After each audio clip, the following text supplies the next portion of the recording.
The letter arrived on Tuesday morning, delivered by a solicitor's clerk who stood dripping on the doorstep of a cramped seamstress's shop in Bristol, refusing to leave until the letter was placed directly into the hands of a young woman named Clara Winslow. She had been kneeling over a length of grey wool when the bell above the door announced his arrival, a needle still pressed between her lips. Her fingers stiff from a morning of stitching hymns for customers who rarely thanked her and never paid on time. The seal upon the letter was one she did not recognise, a crest bearing a hawk in flight above a broken chain, the mark of a family she had heard spoken of only once, years before, in a conversation she had not been meant to overhear. She did not yet understand, standing there with flour dust on her apron and rain dripping from the clerk's coat onto the worn floorboards, that the letter in her hands would summon her to the bedside of a dead man's final wishes, to a crumbling estate half swallowed by neglect, and to a secret so carefully guarded that an entire noble family had spent years ensuring it never saw daylight. The letter read simply, "You are required, at your earliest convenience, to attend the reading of the last will and testament of His Grace, Aldrich Stirling, 9th Duke of Hollowmere, at Fenwick Grange, regarding a bequest made specifically and irrevocably in your name." Clara read the line 4 times before she trusted herself to believe it was real. Before the story carries you further into Fenwick Grange, into its locked workshop, its furious heirs, and the secret the old Duke spent his final years protecting, if tales of crumbling English estates, hidden inheritances, and women who rise against every expectation stacked against them are the sort of stories you love, take a moment now to subscribe so the next one finds you the moment it arrives. And while you settle in for this one, tell me in the comments below, where in the world are you watching from tonight? I read every single comment, and there is something rather remarkable about a story like this one travelling so far to reach you. Now, let us return to the letter and to the young woman who did not yet know what waited for her at the end of that long, rain-soaked road to Fenwick Grange. To understand why a duke she had never met would leave her anything at all, one must first understand the man himself, Aldrich Stirling, 9th Duke of Hollowmere, a figure whose name had once commanded respect throughout 3 counties, and whose final years had been marked by a silence so complete that even his own household had come to regard him as something closer to a ghost than a master. He had been, in his youth, a man of considerable ambition, an innovator, some said, who had taken a modest agricultural estate and transformed it, through clever investment and his late wife's remarkable business instincts, into one of the most prosperous holdings in the region. But something had changed in him following the death of his wife, Duchess Seraphina, some 15 years prior. The prosperous enterprise she had built upon the estate grounds, a celebrated workshop producing fine lace and woven textiles that had once employed nearly 200 local men and women, fell silent within a year of her passing. Its looms stilled, its doors locked, its purpose seemingly buried alongside her in the family chapel. The Duke grew increasingly reclusive after that. He allowed the estate's finances to be managed almost entirely by his nephew and heir presumptive, a sharp, ambitious man named Everett Stirling, who assured every inquiring solicitor and banker that Fenwick Grange remained in capable hands. Even as tenant cottages fell into disrepair and the great house itself began, slowly and visibly, to crumble. What remained hidden behind the Duke's withdrawal from the world was far more dangerous than simple grief. And it was this hidden truth, carefully guarded for over a decade, that would soon place Clara Winslow directly in the path of a family determined to ensure it never came to light. Clara's own fall from comfort had unfolded with the particular cruelty that Victorian society reserved for women whose fathers made poor decisions and then had the misfortune to die before correcting them. Her father, a once respected wool merchant, had invested unwisely in a shipping venture that collapsed within months, taking with it not only the family's savings, but the modest dowry that had once secured Clara a respectable engagement to a young clergyman named Mr. Aldous Gray. The engagement dissolved within a fortnight of her father's financial ruin becoming known throughout Bristol society. Mr. Gray had written her a letter, apologetic, full of talk about his congregation's expectations and his own father's disapproval, and Clara had read it once, folded it precisely in half, and resolved never to think of him again, though the sting of it lingered longer than she cared to admit. Her mother had not survived the winter that followed, taken by a fever that Clara privately believed had been hastened by grief and cold rooms they could no longer afford to heat properly. Her younger brother, Thomas, barely 16, had been sent to apprentice with a distant cousin in Manchester, a separation that broke something quiet and permanent in Clara's chest, though she wrote to him faithfully every fortnight and never once let her letters betray how desperately she missed him.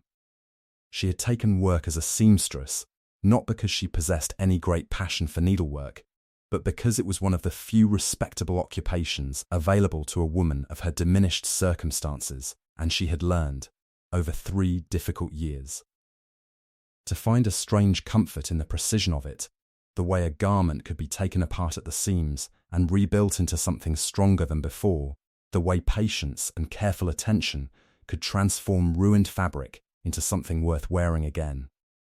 It was this same patience, this same quiet resourcefulness that had brought her, though she did not yet know it, to the attention of a dying duke who had spent his final 2 years watching her from across a sick room and deciding, with growing certainty, that she alone possessed the qualities his own family so conspicuously lacked. There had been offers, in those difficult years, that a more desperate woman might have accepted without hesitation. A wealthy widower twice her age had proposed marriage within a year of her father's ruin, his intentions plain enough beneath the courteous language he employed. A housekeeper and companion secured through matrimony rather than wages.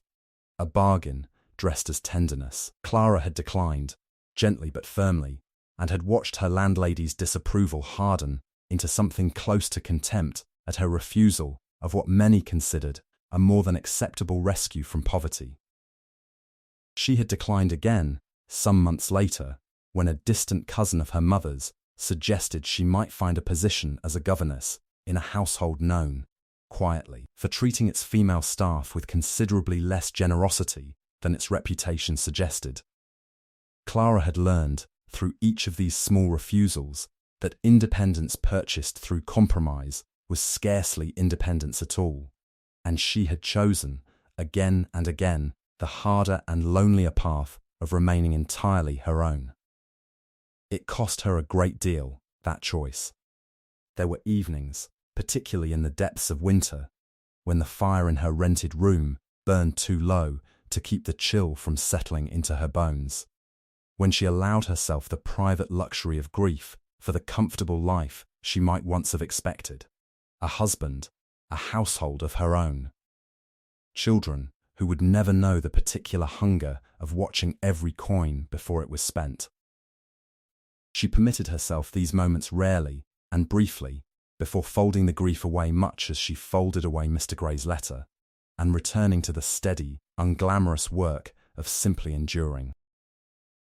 For Clara had not simply been a stranger to the Sterling family before that letter arrived.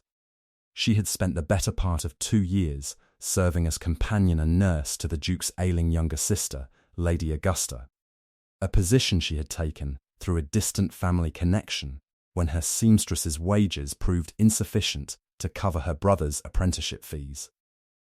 She did not yet understand that the Duke himself, frail and largely confined to his private study during those same 2 years, had observed her far more closely than she had ever realised.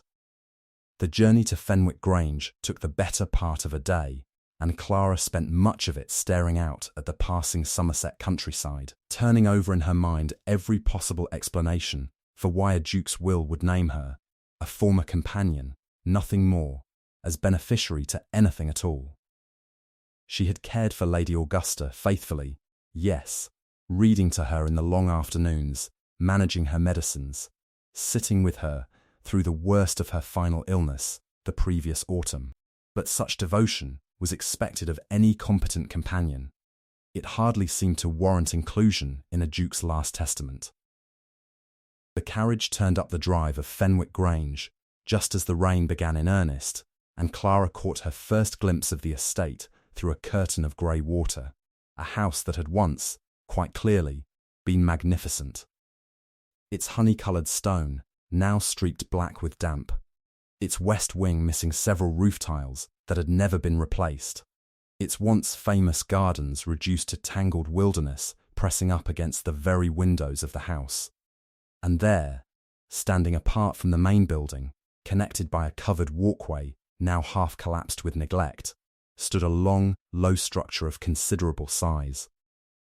Windows boarded, chimney cold, a heavy iron padlock securing its main door. She did not yet know what that building had once been. She would not learn its full significance for many weeks. But something about its silent, deliberate abandonment unsettled her more than the crumbling house itself. She was met at the door not by a servant, but by the family solicitor, a precise, weary man named Mr. Aldous Fenn, who studied her for a long moment with an expression she could not quite decipher, something between curiosity and pity. "Miss Winslow," he said. "I confess I did not expect the Duke's final wishes to cause quite so much difficulty within his own family. You had best come inside before the reading begins. I fear you are about to become considerably less welcome in this house than you presently are." He led her not directly into the drawing room where the family had already gathered, but first through a narrow servants' passage into a small antechamber, its walls lined with older, smaller portraits of sterling children long since grown and gone. Their childish faces watching her pass with the same unreadable stillness she was beginning to recognize as characteristic of this house, where he paused, glancing once toward the closed door beyond which low, urgent voices could be heard arguing in tones too muffled for Clara to distinguish clearly. "I must ask you something before you enter that room, Miss Winslow.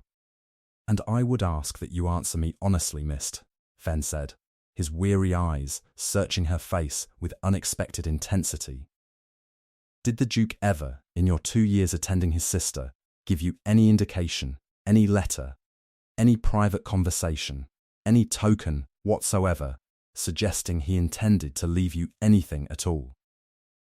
"None, Misty Fenn," Clara said, startled by the directness of the question. "I scarcely exchanged a dozen words with his Grace in the whole of my service here. I did not even know, until your clerk arrived at my door, that he was aware of my existence beyond the wages he paid for his sister's care." Something in Mr. Fenn's posture eased slightly at her answer, though the tension did not leave him entirely. "Then, I believe you," he said quietly, and something in the careful precision of his manner suggested this was not a judgment he offered lightly, nor to every claimant who passed through his office seeking a share of some deceased client's fortune. "I have seen a great many young women arrive at will readings across 20 years of practice, Miss Winslow, some with considerably more polish than yourself, and rather fewer of them, I confess, with such evident bewilderment at their own good fortune. It is, in its own curious way, the most convincing evidence I have yet encountered in your favour," he added, "though I fear belief alone may not prove sufficient protection against what is likely to follow. The Duke's instructions to me were unusually precise, Miss Winslow, and unusually private. He did not wish even his own solicitor to understand his full reasoning until circumstances made it necessary to reveal it. I have served this family faithfully for 20 years, and I confess I have rarely felt so entirely in the dark regarding a client's true intentions." He studied her a moment longer, then straightened, seeming to reach some private decision. "Come," he said, "whatever follows, it is better faced directly than delayed. The reading of the will took place in a drawing room whose faded grandeur spoke of decades without proper repair. The assembled family arranged in careful rows of black mourning silk and barely concealed impatience. Everett Sterling sat closest to the solicitor's table, his posture rigid, his expression carefully neutral, in the manner of a man who had spent considerable time rehearsing composure. Beside him sat his cousin, a younger man Clara did not recognize, whose sharp, watchful eyes studied her with an intensity that made her acutely conscious of her plain grey travelling dress amid so much expensive mourning attire. Mr. Fenn cleared his throat and began reading through the standard bequests, modest sums to distant relations, generous provisions for the household staff, the expected transfer of the dukedom and its entailed properties to Everett as heir presumptive. Clara sat near the back of the room, increasingly convinced she had been summoned in error, until Mr. Fenn reached a passage that caused the entire room to fall into stunned silence. To Miss Clara Winslow, he read, his voice steady despite the visible tension rippling through the assembled family. I bequeath, freely and without condition, the freehold property known as Fenwick Grange, including the main house, the surrounding grounds, and the workshop building presently secured under lock. This being property held entirely outside the entailed estate, and therefore mine alone to dispose of as I see fit. The silence that followed lasted perhaps 3 full seconds before it shattered entirely. This is absurd, Everett said, rising sharply from his chair. The house was never separately deeded. This must be some error, some manipulation. The deed is entirely in order, Miss Sterling. Miss Fenn replied calmly, though Clara noted the slight tremor in his hands as he set down the document. Your uncle arranged the separation of this property from the entailed estate some 3 years ago, with full legal counsel and witnessed signatures. The matter is not open to dispute. Then it shall become open to dispute, Everett said, his composed mask finally cracking to reveal something colder and far more dangerous beneath it. His eyes found Clara across the room, and what she saw in them was not confusion, but calculation. The look of a man rapidly recalculating a plan he had believed already secured. I will not stand by while a common seamstress inherits property that rightfully belongs to this family, regardless of what documents my uncle signed in his declining years.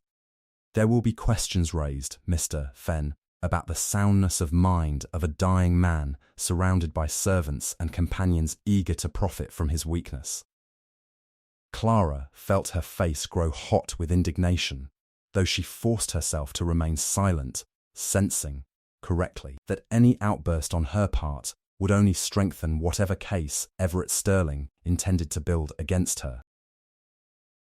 She did not yet understand precisely what he meant to accuse her of. She would understand within the week, and the accusation would nearly cost her everything the Duke had entrusted to her. The younger cousin, who had studied her so intently during the reading, introduced himself afterward, once the drawing room had largely emptied and Clara stood alone near the tall windows, watching rain streak down the glass and wondering, not for the first time that day, whether accepting this inheritance had been a grave mistake. Lord Adrian Sterling, he said, with a slight formal bow that seemed almost reluctant. My cousin's temper tends toward the theatrical, Miss Winslow, but I would advise you not to dismiss his threats entirely. Everett does not make accusations he cannot at least attempt to substantiate. And what accusation does he intend to substantiate, precisely? Clara asked, meeting his gaze directly, refusing to let her voice betray the unease coiling in her stomach. That you exercised undue influence over a dying man, Adrian said bluntly. That 2 years of devoted companionship to his sister, followed by a sudden and considerable inheritance, paints rather too convenient a picture for a court of law to entirely ignore.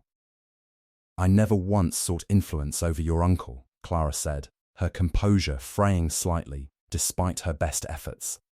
I scarcely exchanged a dozen words with him in 2 years of service to his sister. Something shifted in Lord Adrian's expression, not quite belief, but the beginning of consideration.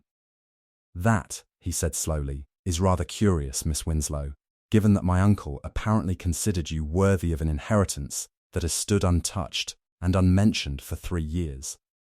A man does not sign away a freehold property to a woman he scarcely knew without some reason he chose not to share with his own family. Then perhaps, Clara said, you might help me discover what that reason was, rather than assuming the worst of it, as your cousin so readily has. Lord Adrian studied her for a long moment, his cold, guarded expression giving very little away. Perhaps, he said finally, I might indeed. The days that followed brought Clara into slow, careful acquaintance with Fenwick Grange itself, a house that seemed, much like its late master, to be holding its breath around some carefully guarded sorrow. She took up residence in a modest guest chamber in the east wing, the household staff regarding her with a curious mixture of sympathy and wariness, as though uncertain whether she represented salvation or simply another complication in a house that had seen far too many of both. It was the housekeeper, a stern but not unkind woman named Mrs. Prentice, who first began, in careful fragments offered over the following days, to reveal the deeper shape of the mystery Clara had inherited along with the crumbling estate. The workshop, Mrs. Prentice said one evening, as she helped Clara settle into her chamber, was the Duchess's own creation, Miss, built up from nothing over near 20 years. Finest lace and woven cloth in 3 counties it was, sold as far as London itself. Employed near 200 souls from the village and beyond. When she passed, God rest her, the old Duke could not bear to keep it running. Locked the doors himself, he did, not a fortnight after her funeral, and never once spoke of reopening it since. And no one has entered it since? Clara asked. Mrs. Prentice's hands stilled for a moment over the linens she was folding. Not to my knowledge, miss, though, she hesitated, glancing toward the door as though fearing to be overheard. Though I did see a light in that building some months back, late one evening, when the old Duke was already too ill to walk that far unassisted. I never spoke of it. It is not my place to question what I do not understand. That night, unable to settle into sleep in the unfamiliar chamber, Clara found herself walking the darkened corridors of Fenwick Grange by candlelight, past portraits of sterling ancestors whose painted eyes seemed to track her progress with expressions somewhere between curiosity and judgment. She passed a portrait of a woman with warm, intelligent eyes and a small, knowing smile, Duchess Seraphina, she realized, recognizing the resemblance to a miniature Lady Augusta had once shown her during their long afternoons together, though she had not, at the time, understood its significance. She did not yet know that this same portrait would, within days, become the key to unravelling everything the Sterling family had spent years trying to bury. It was Lord Adrian who finally secured, through channels he declined to fully explain, a spare key to the workshop's heavy padlock, arriving at Clara's chamber door 3 mornings later with an expression of grim determination that suggested he had wrestled considerably with the decision to help her at all. I do not entirely trust you, Miss Winslow, he admitted as they crossed the overgrown grounds toward the silent building, rain having given way to a pale, watery sunlight that did little to warm the cold morning air. But I trust my cousin's motives even less, and I find myself increasingly curious what my uncle intended by leaving you this place. If there are answers to be found, I would rather find them before Everett has the opportunity to bury them entirely. The workshop door groaned open on hinges rusted from years of disuse, releasing a rush of stale, dust-laden air that caught in Clara's throat. Inside, she found rows of great wooden looms standing silent beneath sheets of protective canvas, spools of thread long since faded and brittle, and along the far wall. A small office space that had clearly, judging by the dust patterns disturbed across its surfaces, been visited far more recently than the rest of the building. Upon the desk sat a stack of ledgers and correspondence, and beside them a leather journal bearing the Duke's own initials pressed into its cover. But it was not only the journal that gave Clara pause. Tucked beneath a loose floorboard near the desk, discovered quite by accident when her boot heel caught upon its raised edge, lay a small tin box containing a handful of unset gemstones, several gold coins of foreign mint, and a folded map of the estate boundaries marked with small, cryptic notations in a hand she did not recognize as the Duke's own. Lord Adrian turned the map over carefully in his hands, his brow furrowed. "These markings are not my uncle's handwriting," he said slowly. "Nor Duchess Seraphina's, if the old letters in the house are any guide. Someone else has been in this workshop, and recently enough that the dust upon this floorboard was disturbed within the year, not within the decade." Clara felt a chill move through her that had nothing to do with the workshop's cold, stale air. "Then someone else knew what your uncle suspected," she said, "and someone else has been searching for exactly what we have just found."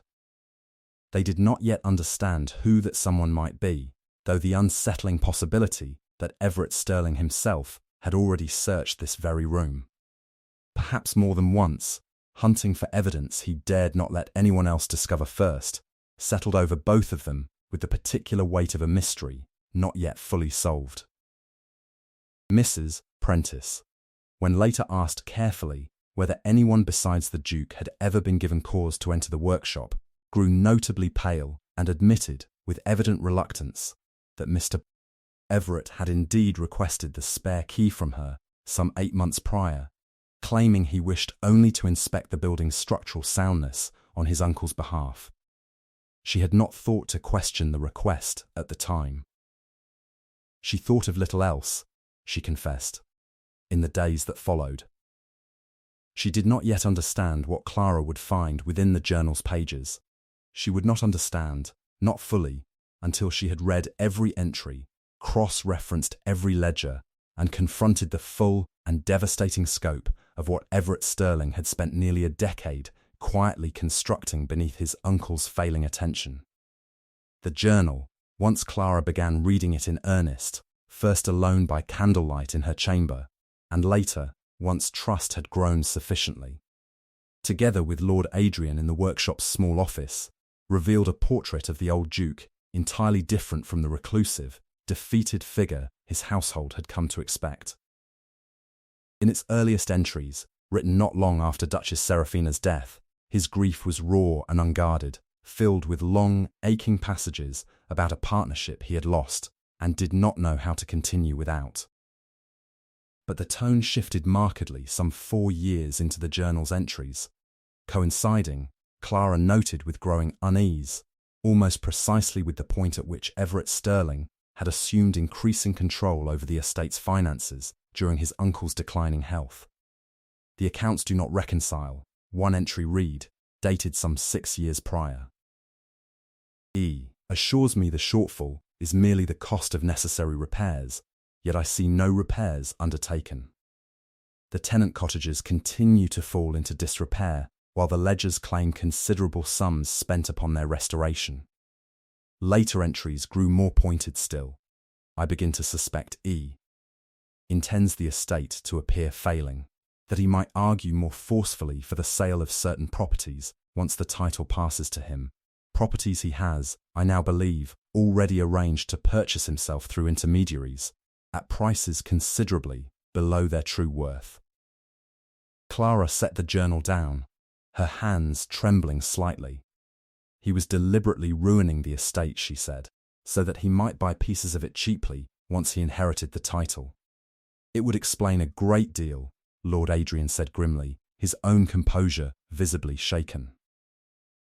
"The unexplained expenditures, the tenant complaints my uncle never seemed to properly address, even the timing of certain property sales these past years, which always seemed to benefit shell companies whose true ownership I never thought to question closely." Beyond the matter of the accounts, the journal revealed something else entirely, a slow, private reckoning the old Duke had undertaken with his own failures as both a father figure to his nephew and a steward of everything his late wife had built. He wrote, in one particularly raw entry, of the guilt he carried for having allowed his grief to consume him so completely that he had left Everett, still a young man at the time of Seraphina's death, to manage far more responsibility than any nephew ought to have been given, with far too little oversight and far too little affection to guide him. Perhaps I made him what he has become, the entry read, by retreating so entirely into my own sorrow that I left him to find his own compass in a house grown cold and silent around him. I do not excuse what I now believe he has done, but I cannot pretend, in these final months, that my own withdrawal from the world played no part in shaping the man who found it so easy to deceive me. Clara found herself moved, reading this passage, by a complexity in the old Duke's character she had not expected, not simply a wronged man seeking justice from beyond the grave, but a father figure grieving his own failures even as he moved to correct them, unwilling to excuse his nephew's theft, yet honest enough to examine his own part in the long, slow drift that had made such theft possible. It gave the entire inheritance, she realized, a weight considerably heavier than mere property or vindication. The Duke had entrusted her not only with evidence of wrongdoing, but with the far more delicate task of building something worthy from the wreckage of a family's failures, his own included. What remained hidden within the journal's final entries was far more dangerous than simple financial mismanagement, and far more directly connected to Clara's own unexpected inheritance than either of them yet suspected. The final entries, written in the Duke's increasingly unsteady hand during the last months of his life, revealed the true reason behind his decision to leave Fenwick Grange, house, grounds, and silent workshop alike, to a woman he had scarcely exchanged a dozen words with in 2 years of quiet observation from across his sister's sick room. I have watched Miss Winslow these past months with growing certainty. One entry read: "She possesses precisely what my nephew lacks, and precisely what my dear Seraphina once possessed in such abundance. Patience married to genuine industry, kindness that costs her something real rather than kindness performed for advantage. I have seen her manage my sister's difficult final months with a steadiness Everett has never once shown toward any obligation not directly serving his own ambition." A later entry, dated barely a fortnight before his death, proved more explicit still. "I cannot prove, within what time remains to me, the full extent of what Everett has done, though I am now entirely certain of it. My solicitor advises that direct accusation, without complete evidence, would only invite scandal without securing justice. I have therefore decided upon a different course. I will leave Fenwick Grange entirely outside the entailed estate to Miss Winslow, along with this journal and these ledgers, hidden where only careful searching would reveal them. If she possesses even a fraction of the resourcefulness I believe she does, she will find what I could not prove in time, and she will do with this knowledge what an old, tired man no longer had the strength left to accomplish himself." Clara read this final passage twice, her throat tight with an emotion she had not expected to feel for a man she had barely known, not romantic feeling, but something closer to profound gratitude, mingled with the weight of a responsibility she had not asked for, and now could not possibly refuse. "He trusted me with this," she said quietly, "before I even understood what there was to trust me with." "He trusted you," Lord Adrian said, "because he had spent 2 years watching you prove yourself worthy of it, in 100 small ways you likely never realized he was observing." Armed with the journal and ledgers, Clara and Lord Adrian spent the following days quietly gathering additional evidence. Tenant testimony regarding repairs promised and never delivered, records from the village bank showing irregular transfers that traced, through careful and patient inquiry, back to shell purchases Everett had arranged under a distant cousin's name. Mrs. Prentice, once she understood the full scope of what had been happening beneath the estate's declining fortunes, offered her own testimony regarding years of household expenses submitted for repairs that had, to her certain knowledge, never actually been undertaken. It was during this careful gathering of evidence that a new and unsettling complication emerged, one that neither Clara nor Lord Adrian had anticipated, and one that very nearly unravelled everything they had worked so patiently to assemble. Mr. Fenn, the family solicitor who had presided so gravely over the reading of the will, arrived at Fenwick Grange one grey afternoon, requesting a private audience with Clara, his manner considerably less composed than she had come to expect of him.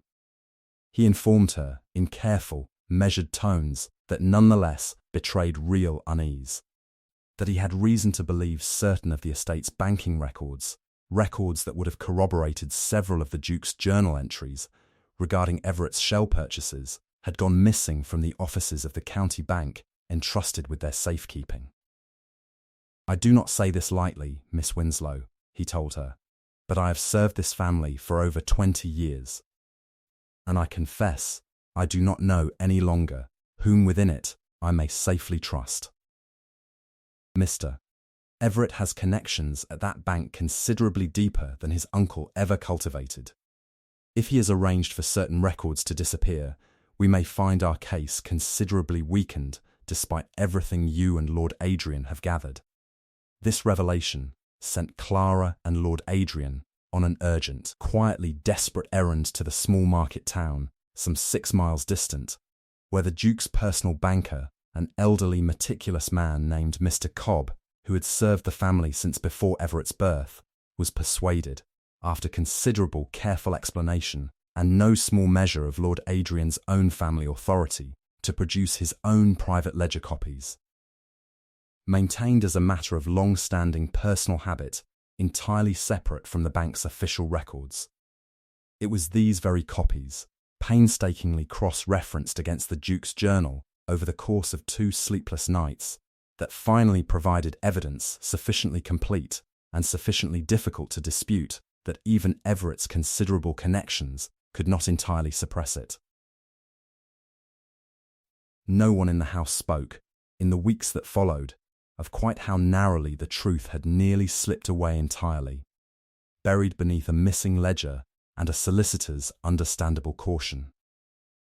But Clara understood, with a clarity that stayed with her long afterward, precisely how fragile justice could prove, even when truth stood entirely on one side, and how much depended, in the end, upon simply refusing to abandon the search a moment before it was complete. But Everett Sterling did not remain idle while this evidence accumulated against him. He arrived at Fenwick Grange, unannounced one evening, his composed mask entirely abandoned, his eyes carrying the particular desperation of a man who sensed his careful construction beginning to collapse around him. "You will not find whatever you believe you are searching for in that workshop," he said, cornering Clara in the long gallery beneath the watchful, painted eyes of Sterling ancestors. "And should you attempt to spread whatever unfounded accusations you imagine yourself to have uncovered, I will ensure that every drawing room in England hears instead of the seamstress who manipulated a dying duke into abandoning his own family's interests." "I have uncovered rather more than accusations, Mr. Sterling," Clara replied, forcing steadiness into her voice despite the fear coiling tight in her chest. "I have your uncle's own journal, his ledgers, and testimony from tenants and household staff regarding repairs paid for and never completed. I would advise considerable caution before threatening a woman holding evidence of nearly a decade of deliberate financial ruin." For a moment, something like genuine panic flickered across Everett's face before the cold mask reasserted itself. "You understand nothing of what it cost me," he said, his voice dropping to something low and bitter. "Watching my uncle waste away in grief for 15 years, while this estate slowly bled itself dry, knowing the title I would inherit would arrive worth considerably less than it should have been, had he simply managed his affairs with any competence at all. I did what was necessary to secure what should rightfully have been mine regardless. You destroyed the livelihoods of tenants who depended on this estate, Clara said, to enrich yourself through deception. That is not necessity, Miss Sterling. That is simply theft, dressed in the language of entitlement.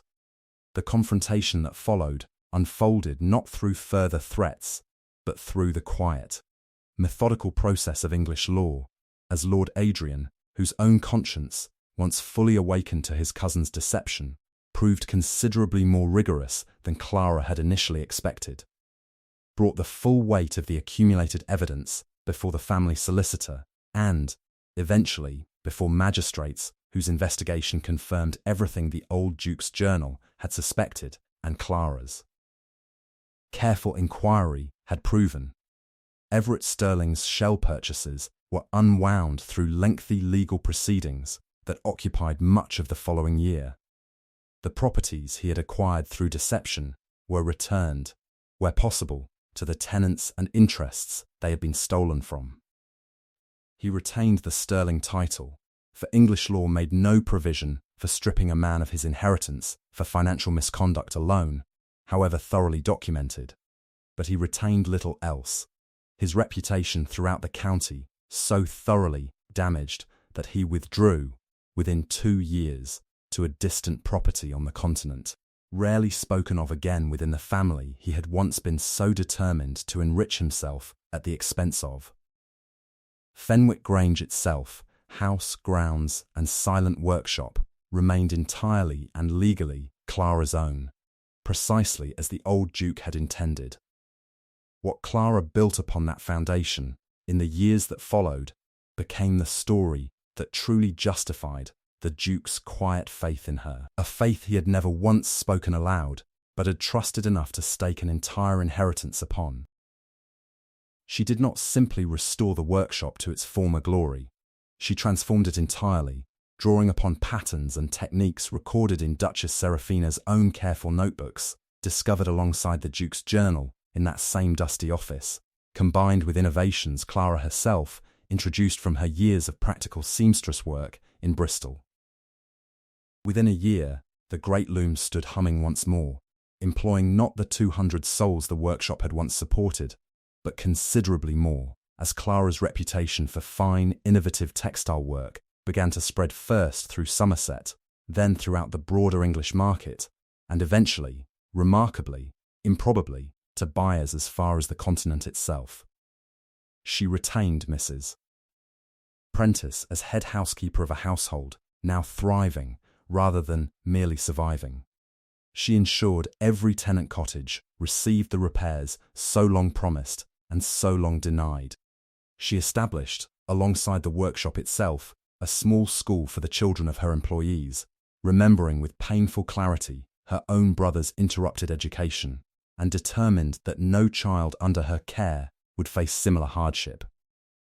Lord Adrian, whose scepticism toward her had gradually transformed, through months of shared purpose and careful mutual respect, into something considerably warmer, remained a frequent presence at Fenwick Grange throughout this period of transformation, not out of obligation, but out of a growing conviction that he had found, in Clara Winslow, a partnership every bit as remarkable as the one Duchess Seraphina and the old Duke had once shared before grief silenced it. "You have built something here," he told her one evening, some 2 years after that first rain-soaked reading of the will, as they walked together past looms still humming with the productive energy of a workshop no longer silent, considerably more powerful than the Manor itself ever was in my uncle's time. "He left you a failing house, Miss Winslow. You have given this whole county something worth far more than any single estate. You have given it purpose." "I did not build it alone," Clara said, thinking of Mrs. Prentice's steady loyalty, of tenant families who had trusted her with their labour and their hope, of a dying Duke who had trusted her with a truth he could not prove himself. "I simply finished what your uncle and his Duchess began, long before I ever arrived to carry it forward." "Then perhaps," Adrian said quietly, taking her hand in his own, "you might allow me the privilege of helping you carry it further still." The wedding that followed that spring was held not in London's fashionable churches, but in the small stone chapel on the Fenwick Grange estate. Attended by tenant families and workshop employees whose presence would have scandalized society hostesses accustomed to more exclusive guest lists, and which Clara would not have arranged any other way. Mrs. Prentice wept through the entire ceremony, insisting to anyone who would listen that she had known, from that very first stormy evening, that the old Duke's strange bequest would prove itself, in time, the wisest decision he had ever made. Fenwick Grange, once a monument to grief and quiet neglect, became in the years that followed one of the most celebrated enterprises in the west of England, its textiles sought after in London's finest shops, its model of fair wages and tenant welfare studied, and in time, imitated by more forward-thinking estates throughout the county. The house itself was restored, room by room, its honey-coloured stones scrubbed clean of years of neglect, its gardens returned to something resembling their former glory, though Clara insisted, against considerable advice, on preserving a portion of the old wild growth, exactly as she had first found it. A quiet reminder, she said, of how much could grow from ground others had long since given up for lost. Duchess Seraphina's portrait was moved, in time, to a place of honour above the workshop's main entrance, a small brass plaque beneath it, noting the enterprise she had first built, and the woman who had carried it forward into a future she could never have imagined for it. Beside it, in time, hung a smaller portrait of Clara herself, painted at Lord Adrian's quiet insistence, her expression captured mid-laugh, standing amid the very looms that had once stood silent and forgotten. Clara's brother Thomas, his apprenticeship in Manchester long since completed, came to Fenwick Grange within the first year of the workshop's revival, taking up a position managing the enterprise's expanding accounts, a role Clara insisted upon offering him, not out of sentiment alone, but because she had watched him grow, through their long years of separation and faithful correspondence, into precisely the sort of careful, principled young man their father had once hoped to become before misfortune intervened. Their reunion, held in the estate's newly restored entrance hall on a bright autumn afternoon, was witnessed by half the household staff, none of whom pretended not to notice the tears neither sibling quite managed to hide. The village itself was transformed alongside the estate, its once half-empty cottages filled again with families drawn by steady wages and fair treatment, its small school growing, within a few years, to include not only the workshop employees' children, but several from neighbouring parishes as well, its modest church seeing fuller pews on Sunday mornings than the oldest residents could recall in living memory. Visitors who had known Fenwick Grange only in its years of decline scarcely recognised the place upon their return, the gardens alive with colour, the great house's windows bright with lamplight rather than shuttered in neglect, the distant hum of looms carrying across the grounds like something almost musical, a sound the old Duke himself, listening perhaps from wherever such quiet, patient men go after their final accounting, might well have called the truest kind of peace he had ever hoped to leave behind him. A story preserved in the quiet memory of an old English estate, of a duke who left a failing house to a stranger he had watched with careful, unspoken faith, and of the woman who took his crumbling inheritance and built from it something far more enduring, far more powerful than any manor built of mere stone ever could have been. If this story moved you, leave your thoughts in the comments below. Subscribe for more tales of aristocratic secrets and quiet triumph, and let this old house of memory carry you forward into the next story waiting to be discovered.